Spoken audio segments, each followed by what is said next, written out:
Let's take a look at Northern Breeze hole 3. We're going to start out with something a little bit different this time though. Uh, we're going to take the harp with the backhand and we're going to go just behind this tree to the right of the tee pad. Boom. That is the basket for Northern Lights hole 5. You might not recognize the hole during the daytime and from that angle, but if we come back here, you might start to recognize it. This is what it looks like in Northern Lights. Alright, we're back on the tee, and we'll start by noting that there is no drop zone on this hole, although there is some OB water up near the basket. And another interesting thing to note about this hole is there's no OB long anywhere. As a matter of fact, you can explore the entire Northern Lights / Northern Breeze map from here.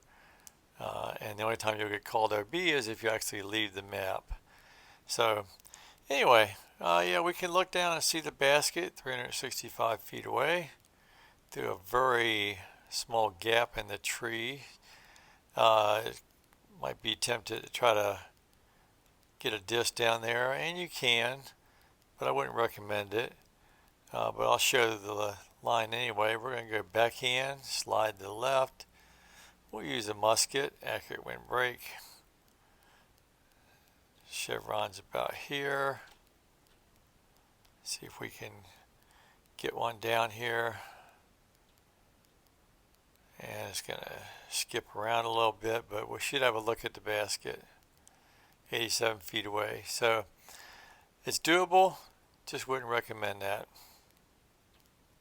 So I think the only viable approach here really is the forehand down this fairway to the left here. And it's not a gimme either.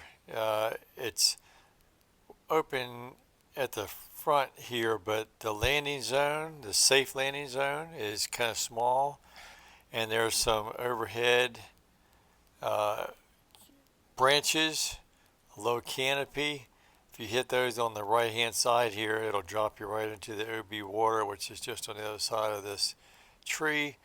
And so you need to challenge this tree line to the left a little bit to pick up a little bit of extra safe landing zone.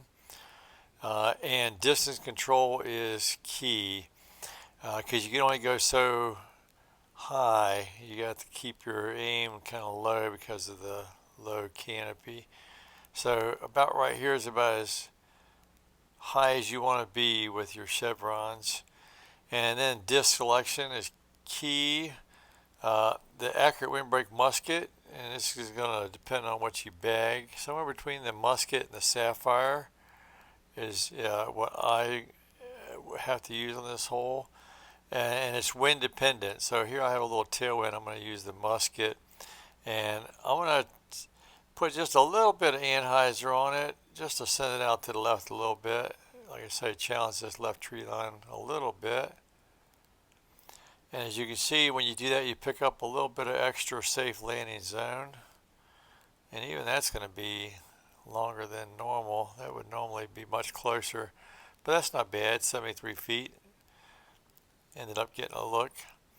So we'll try one more. This is a really adverse wind here. I'm going to slide over to the right, and